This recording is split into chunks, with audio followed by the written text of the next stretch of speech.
cries ignite. Shadows dance in the dying light. Horns of war sound their decree. Glory or death, no place to flee.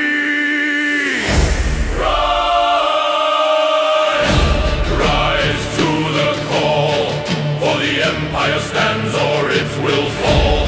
Rise, hear the cry. The banners soar under blood-red sky.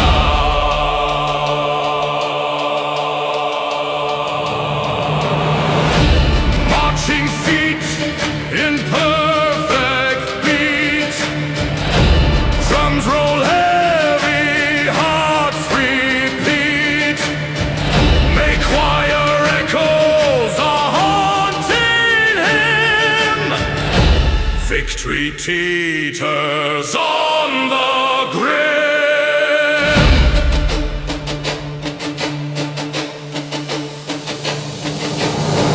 The clash, the roar, a battle hymn. The line is drawn on a blade's thin rim. Sweat and blood on the sacred sand. History forged by a warrior's hand. Rise! Rise to the call, for the empire stands or it will fall. Rise, hear the cry, the banners soar under blood-red sky.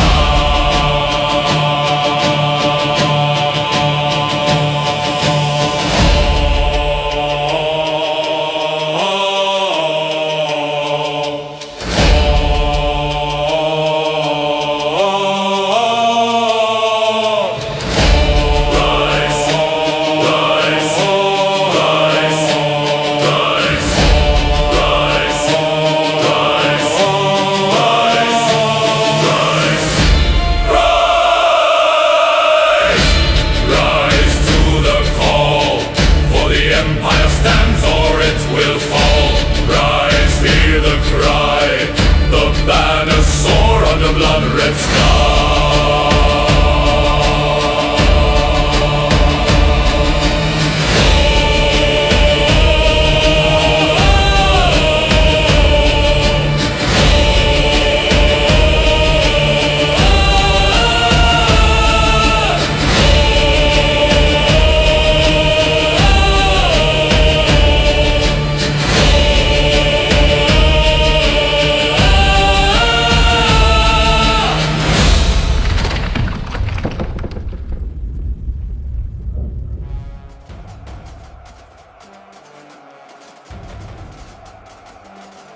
In our previous video, we witnessed the first week of the Great Siege of Constantinople, where both the mighty Ottoman army and the desperate Byzantine defenders tested each other's strength.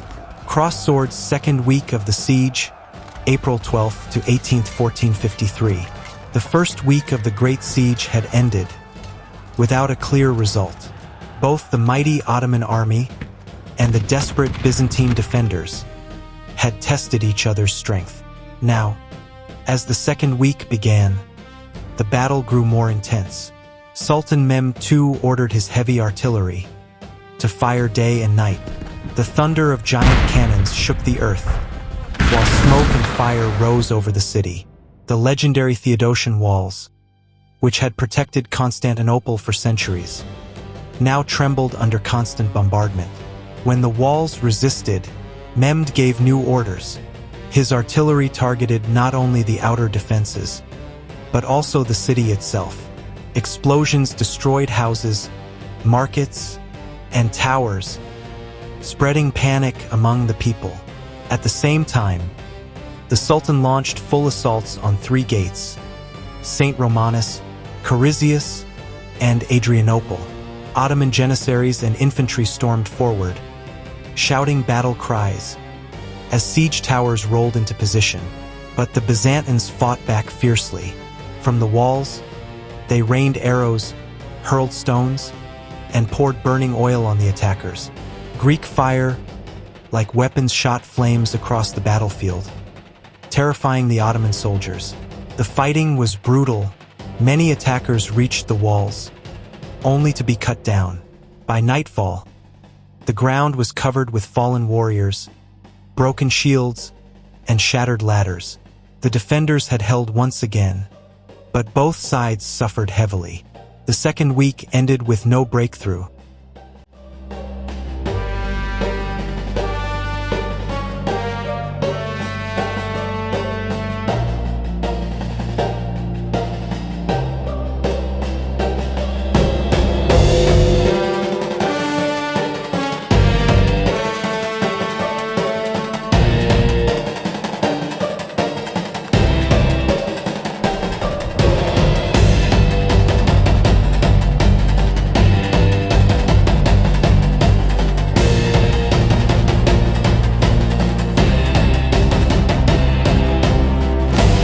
Third week of the Great Siege, Sultan Mehmed II turned his attention from the land to the sea.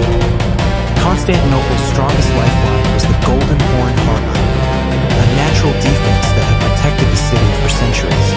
At its entrance, a massive iron chain stretched across the water, blocking enemy ships.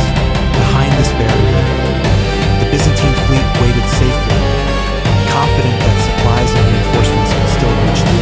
But Mehmed had no intention of waiting. The young sultan revealed a daring and brilliant plan. If his navy could not break through the harbor by water, then it would sail across the land itself. His engineers quickly prepared a wooden pathway, made of strong planks, placed over grease logs to reduce friction. Then, under the cover of night, thousands of Ottoman soldiers began the impossible task. By the light of torches, they dragged 72 warships across the steep hills of Galata. The sound of creaking wood, rolling logs, and the chants of soldiers echoed in the darkness as the impossible turned into reality. When the sun rose, the people of Constantinople looked out over the harbor, and their hearts sank. Ottoman ships were already inside the Golden Horn, bypassing the mighty chain that had once been considered unbreakable. The city's last secure harbor was now under threat. This bold move shattered morale within Constantinople. The Byzantines now realized that Mehmed was not only powerful, but also brilliant in strategy. The third week ended, not with the fall of the walls, but with the fall of hope for the defenders of the city.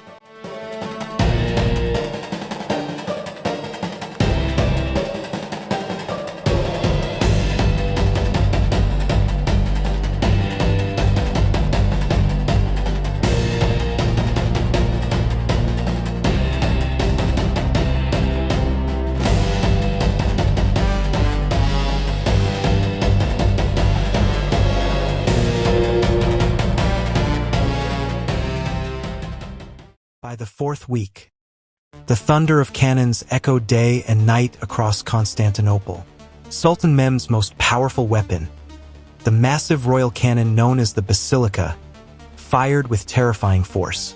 Each shot shook the ground and smashed into the ancient Theodosian walls, tearing out huge blocks of stone that had protected the city for 1,000 years. On May 7th, Mehmed ordered a full-scale assault at the St. Romanus Gate, the most heavily targeted section of the defenses. The sound of war drums thundered through the air as siege towers rolled forward and waves of Ottoman soldiers charged, shouting Allahu Akbar. The defenders, led by the brave Genoese commander Giustiniani Longo, stood their ground with desperate courage. From the top of the walls, they poured boiling oil, hurled massive stones, and fired a storm of arrows to break the enemy's advance. Whenever the cannon fire cracked the walls, the Byzantines rushed to fill the gaps with wood, earth, and rubble to hold back the tide. The fighting raged for hours in brutal hand-to-hand combat. Blood stained the ground, ladders broke under the weight of soldiers, and the cries of the wounded filled the night. Finally, exhausted and unable to break through, the Ottomans withdrew, leaving thousands of fallen warriors behind. Inside the city, the Byzantines celebrated a temporary victory. Church bells rang, and the people cheered, believing God had once again saved Constantinople. Yet beneath the celebrations lay a darker truth. Their strength was fading. Food supplies were running low, the soldiers were weary, and each day the mighty walls grew weaker under relentless bombardment. The siege was far from over, and both sides knew the endgame was drawing closer.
By the fifth week, Constantinople was slowly starving.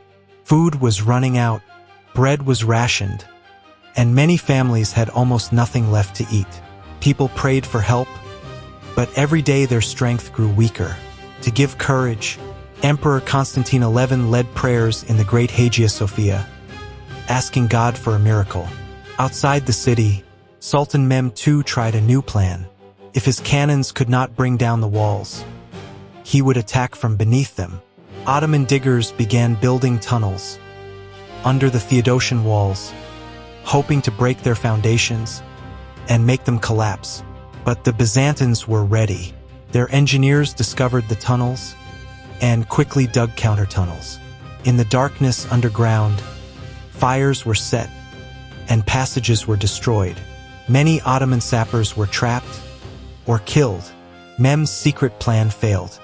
Frustrated, the Sultan ordered another great attack. On May 12th, his army stormed the St. Romanus Gate once again. War drums thundered as thousands of soldiers rushed forward with ladders and siege towers. Yet, just like before, the defenders fought with everything they had. The brave Genoese commander Giustiniani Longo led from the front, patching the walls and pushing back wave after wave of attackers. After hours of brutal fighting, the Ottomans were forced to retreat. Constantinople had survived again. But inside the city, people knew the truth. Their walls were weaker, their food was gone, and their hope was fading fast.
The sixth week brought the heaviest destruction of the siege.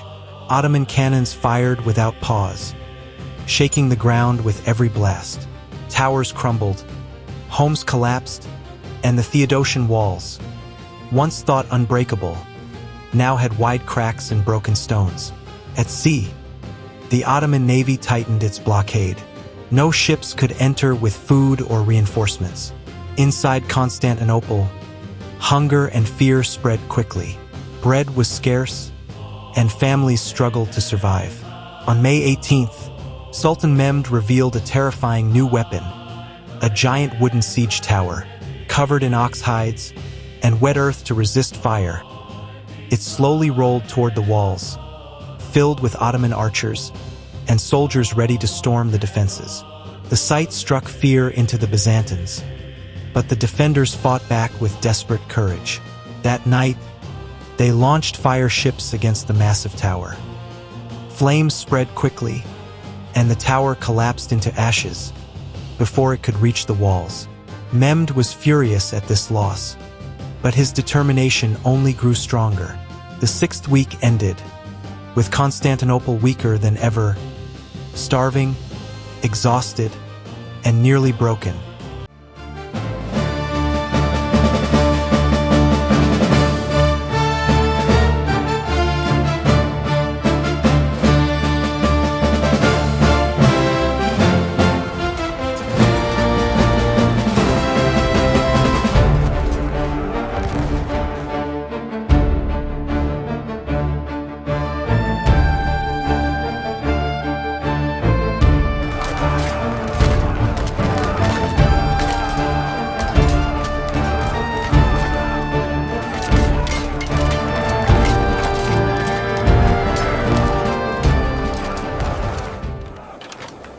By the 7th week, Constantinople had become a city of despair.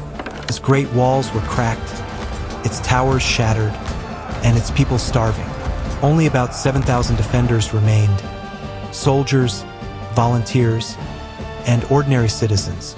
Against them stood nearly 80,000 Ottoman warriors, supported by powerful cannons and Mehmed's navy. The difference in strength was overwhelming.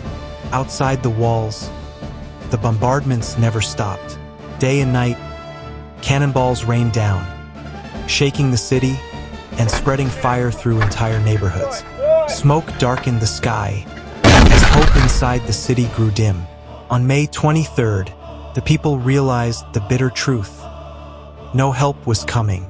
The Pope, Venice, and Genoa had promised aid, but no ships arrived. Constantinople stood completely alone. In these final days, Emperor Constantine XI gathered his people and urged them to fight with honor. He reminded them that even if defeat was certain, they could still face it with courage. The Byzantines chose to resist, not surrender. The 7th week ended, with Constantinople still standing, but everyone knew that the final and greatest assault was now very close.